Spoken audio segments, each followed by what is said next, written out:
the biggest challenges facing the world today. Climate change will affect every single person. A leadership summit is imperative. In order to bring various leaders together to start thinking about sustainability.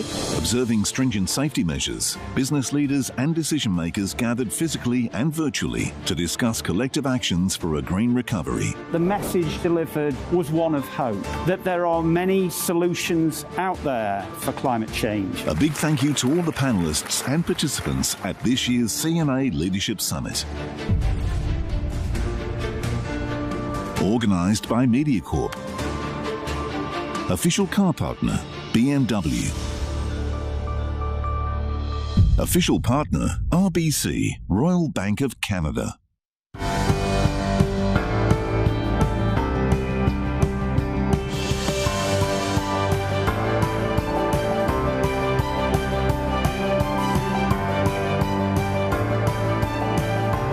This is Asia First. Good Monday morning. It is 9 a.m. here in Singapore. I'm Julie Yu. Our top story this hour. Indian officials race to ramp up supply of a drug used to treat black fungus as cases of this deadly condition near 9,000. I'm Teresa Tang. Also this morning, Belarus accused of hijacking and state terrorism. Its military forces a passenger plane to divert to Minsk because of what ended up being a false bomb alert, allowing Belarusian authorities to detain a key opposition blogger, with government officials across the EU calling for sanctions and international action.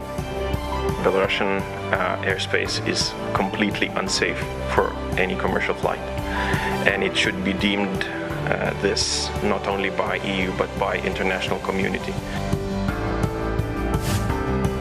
And the U.S. government moves to impose wide-ranging restrictions on economic and security assistance to Ethiopia because of atrocities in the country's northern Tigray region, saying the time for action from the international community is now.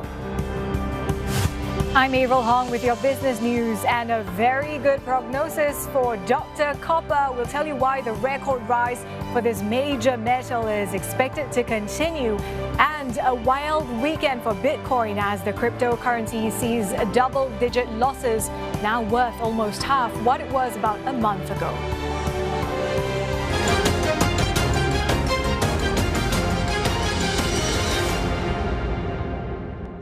Indian health ministry officials say they're increasing the supply of a drug used to treat mucormycosis, or black fungus, as cases rise. India has reported nearly 9,000 black fungus cases. More than 200 people have died. हमारे सामने एक challenge के रूप में आया है कि हम कैसे ब्लैक फंगस को मैनेज करें। उससे संबंधित एम्फोटेरिसिन बी, जो कि एक एंटी फंगल ड्रग है, जो देश में लिमिटेड सप्लाई में शुरू में अवेलेबल थी, उसको बढ़ाया जा रहा है, जिसके लिए दो तरीके से एफर्ट किए जा रहे हैं कि कैसे हम सप्लाई को बढ़ाएं और कैसे उसकी अवेलेबिलिटी को और फर्दर बढ़ाने के काम करें। Amphotericin B is an antifungal intravenous injection administered every day for up to 8 weeks in patients. Each vial costs between $80 to $100. States such as Maharashtra and Delhi have been reporting a shortage of the drug. Maharashtra, for instance, has reported more than 2,000 out of the 8,000 plus black fungus cases in India.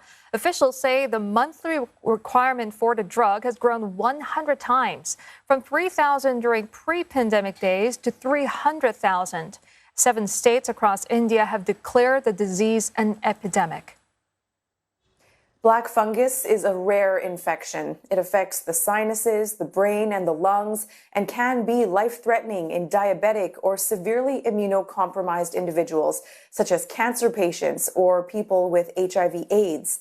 In recent months, India has reported many black fungus cases in recovered and recovering COVID-19 patients. The doctors say there is a link with the steroids used to treat COVID-19. The disease has a mortality rate of 50%. It's not contagious, but some are only saved by removing an eye to stop the infection from reaching the brain. Most of these patients, they do have symptoms referable to these invasive fungal infections within 2 weeks of their COVID diagnosis. And most common symptoms that we found is a new onset of pain, that is either headache, ocular pain or the orbital pain, or the facial pain, or the pain in the jaw or the teeth. Doctors in India say the sudden increase in black fungus cases could further complicate India's fight against the COVID-19 pandemic. While daily cases have fallen to more than 240,000 from more than 300 and 400,000, health experts have warned of a potential third wave of infections in the coming months. India yesterday reported more than 3,700 deaths, the lowest daily number in more than a month, though experts warn of gross undercounting. Government officials say tests have ramped up. Yesterday, authorities said more than 2 million samples were tested in the previous 24 hours, the highest to date. India's capital, New Delhi, said it will start relaxing its strict coronavirus lockdown next week if new cases continue to drop. Delhi reported more than 1,600 cases yesterday. A month ago, the state was reporting more than 28,000 cases in a day. Officials with Singapore's Transport, Foreign Affairs and Manpower Ministries say the vast majority of arrivals to the city-state from India are returning citizens and permanent residents. Their joint statement came in response to media queries about why planes are still arriving from India despite the suspension of flights. These planes are chartered by the Indian government, but those who need to return to Singapore are also allowed on board because these are the only available passenger flights into the city-state from India. The flights operate out of Terminal 1 at Changi Airport. There are about 25 arrivals from India daily and some 180 departing passengers on flight back to India. Those entering Singapore have to take 2 COVID-19 tests at the airport and are escorted to a stay-home notice facility where they have to stay for 21 days. Mass swab tests are being carried out at another Housing Development Board block in Singapore after COVID-19 cases were found there. It's the second such operation after one at a block in the northeastern residential town of Hougang. Now, all residents of Block 559 Pasir Ris in the east of Singapore are being tested after 4 cases were found to be living there. One of them is the first case identified in the Changi Airport cluster. Tan Soo-hye reports.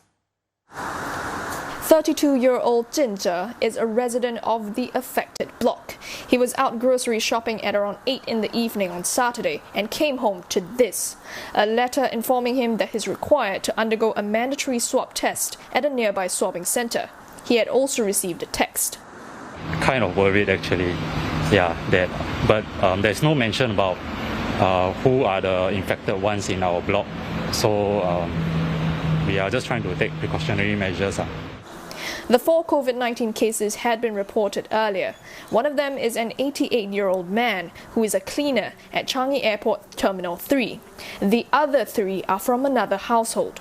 The Health Ministry says it's adopting the same cautious approach as Block 506 in Hougang by conducting the PCR test. Those who had visited the Pasir Ris block between May 2nd and 18 are also advised to take the swab test. The MP for the area says it's for their assurance and peace of mind. I explained to the residents that they are not on quarantine or on stay-home notice. It is also prudent for them to try and exercise some restraint, to try and stay home as much as possible, to work from home. And of course, if they have to go out for essential errands, they will have to continue to get their food and do the important things they have to do. I'm heading inside the swabbing center as I have an appointment after visiting White Sands Mall about 2 weeks ago. So let's have a look at operations inside. 5 different groups of people, from airline crew to those from the construction and marine sector, were also waiting to be tested, but they were clearly segregated. For Block 519, it's much more special, so I just came in immediately. There wasn't any queue, so I just come in. It's quite a smooth process, so it's done within 5 minutes, even I have no appointment or anything. More than half of the 240 residents have been tested. They're told results will be out within the next 24 to 48 hours. The rest will have to get tested by Monday. Singapore's Health Minister Ong Ye Kung says the public should feel safer with such testing operations, including those at public housing blocks. He adds that testing is effective in preventing further spread